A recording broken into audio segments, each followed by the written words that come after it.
রান্নাটা সাবেকি, সকলেরই জানা। রান্নায় হাতে করিতে আমি লিজা। আজকে পালং শাকের চচ্চড়ি আমার মতন করে আমি তোমাদের দেখাতে চলে এলাম। পুরো ভিডিওটা দেখার অনুরোধ রইল, সাথে লাইক, শেয়ার, সাবস্ক্রাইব করে আগামী দিনগুলোতে আমার পাশে থেকো।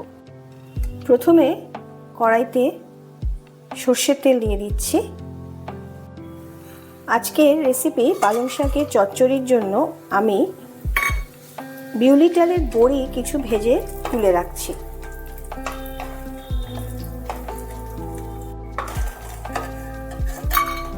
এগুলোকে ফুল বড়ি বলে। ফুল বড়িটা আমার ভাজা হয়ে গেছে, তুলে রাখতে হবে। এবার বড়ি ভাজার পর বাকি যে তেলটা রয়েছে ওই তেলের মধ্যে আমি কিছু বেগুন ডুমো ডুমো করে কেটে নিয়েছি, এগুলোকে ভেজে নিতে হবে।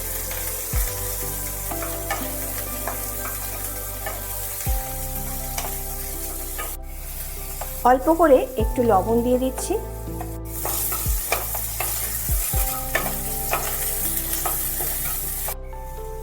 পালং শাকের চচ্চড়ির জন্য যে আলু আর মূলো লাগবে, আমি এখানে মাঝারি সাইজের একটা আর একটা তার থেকে একটু ছোট সাইজের আলুকে ডুমো ডুমো করে কেটে নিয়েছি।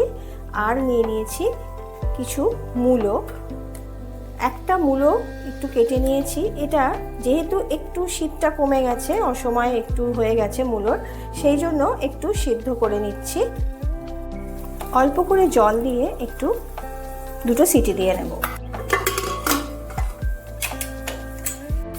এদিকে বেগুনটাও কিন্তু ভাজা হয়ে গেছে।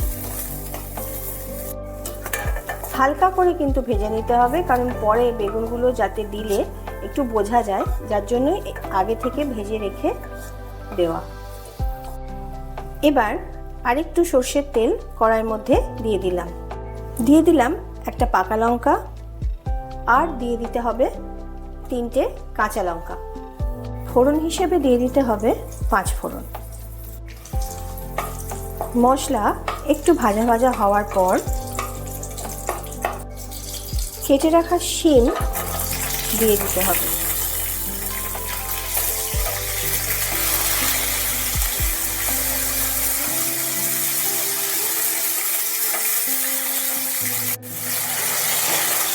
শিমটা তেলের সাথে একটু ভাজা ভাজা হয়ে যাওয়ার পর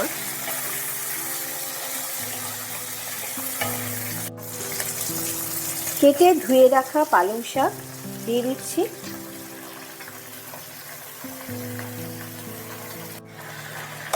বেশ কিছুদিন আগে শীতকালে, তখন ভরা শীত ছিল আর কি, তখন আমি এই পালং শাক, কড়াইশুঁটি আর শিম দিয়ে পালং শাক ভাজা করেছিলাম। তো তখন আমাকে প্রদীপ দাস বলে একজন কমেন্ট করে জানিয়েছিল যে চচ্চড়ি করে দেখানোর জন্য।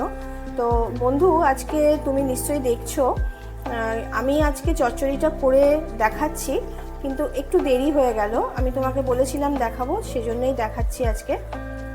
আর আরও যারা দর্শক আমার রান্না দেখো, তাদের জন্যও কিন্তু দেখাচ্ছি, সকলের জন্য কিন্তু আজকে চচ্চড়িটা দেখাচ্ছি। একেবারে নিরামিষ, এর মধ্যে কোনো রকম মাছ বা পেঁয়াজ কিছুই যাচ্ছে না। আজকের রেসিপি কিন্তু ভীষণ কমন একটা রেসিপি, কিন্তু খেতে খুব সুন্দর হয়। এটা চচ্চড়িটা ভাজাটা যেমন খেতে ভালো লাগে, এটাও কিন্তু খেতে বেশ ভালো লাগে। ভাতের পাতে, প্রথম পাতে কিন্তু এই পালং শাকের চচ্চড়ি খেয়ে অবশ্যই আমাকে কিন্তু কমেন্ট বক্সে জানিও কীরকম লাগলো। রান্না দেখতে দেখতে ছোট করে একটা লাইক করে দিও, তাতে আমার পরবর্তী যে রান্নাগুলো তোমাদেরকে দেখাবো তাতে কিন্তু আমার একটু উৎসাহটা বাড়বে। শিমের সাথে শাক ভালোভাবে মিশে যাওয়ার পর মিনিট 2-এর জন্য একটু চাপা দিয়ে দিলাম, গ্যাসের ওভেনের ফ্লেমকে মিডিয়ামে রেখে। 2 মিনিট পর ফিরে এলাম।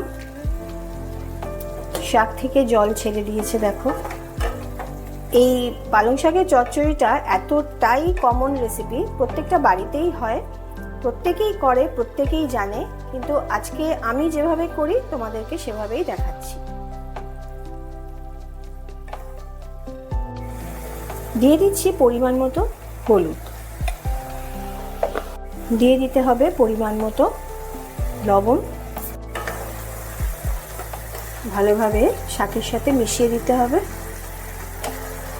প্রত্যেকটা শাকেরই আলাদা একটা গন্ধ থাকে। পালং শাকের গন্ধটা বেশ সুন্দর, যেটা আমি এখন পাচ্ছি।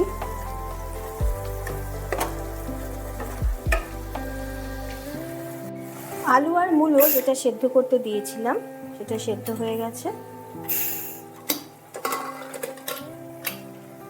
একেবারেই অল্প জল দেওয়া আছে, দিয়ে দিচ্ছি। একটু জল বেরোবে, তাতে সব কিছুই ভালোভাবে বেশ মজে যাবে, যেটা কিনা চচ্চড়ির জন্য দরকার। আলু আর মূলো, শাক, মশলাপাতি, শিম সব কিছু ভালোভাবে মিশিয়ে নিতে হবে। গ্যাসের ফ্লেমকে এবার একটু হাইতে রেখে দিতে হবে, যাতে জলটা তাড়াতাড়ি মরে যায় আর কি।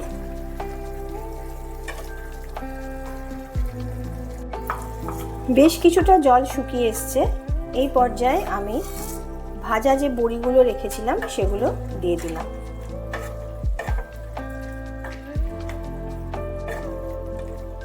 বড়িটা এসেনশিয়াল নয়, যদি তোমাদের কাছে না থাকে তোমরা নাও দিতে পারো। যেহেতু নিরামিষ হচ্ছে সেহেতু আমি একটু বড়ি দিয়ে দিলাম।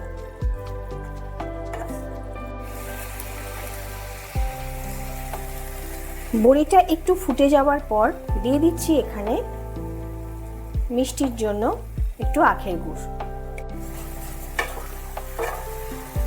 যেহেতু নিরামিষ সেহেতু একটু মিষ্টি দিতে লাগে, কিন্তু যাদের আর কি প্রয়োজন নেই মিষ্টি দেওয়ার তারা কিন্তু দিও না।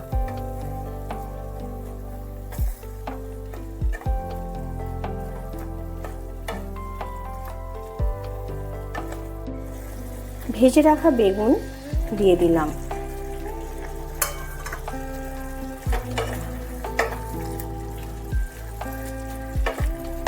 কোনো রকম মশলাপাতি আমি দিই না, এইভাবেই করি, একেবারে প্লেনভাবেই। খেতে খুবই ভালো হয়। আর এটা গরম ভাতে তো অবশ্যই খেতে ভালো লাগে, তার সাথে কিন্তু খিচুড়ির সাথে খুব ভালো যায়। পালং শাকের চচ্চড়িটা কিন্তু খিচুড়ির সাথে খেতে বেশ ভালো লাগে।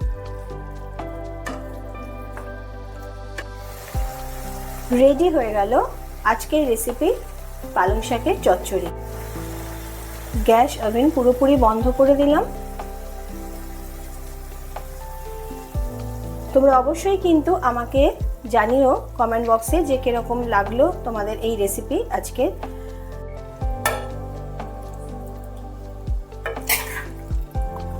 বন্ধুরা, আমার রেসিপি যদি ভালো লেগে থাকে তাহলে অবশ্যই কিন্তু সাবস্ক্রাইব করে আমার পাশে থেকো, সাথে লাইক শেয়ার করে দিও। তাহলে আজকের মতন এই পর্যন্তই। আমি আবার একটা নতুন রান্না নিয়ে চলে আসবো তোমাদের কাছে। ততক্ষণে তোমরা সুস্থ থেকো, ভালো থেকো, সকলের খেয়াল রেখো। তাহলে আজকের মতন আসি, টাটা।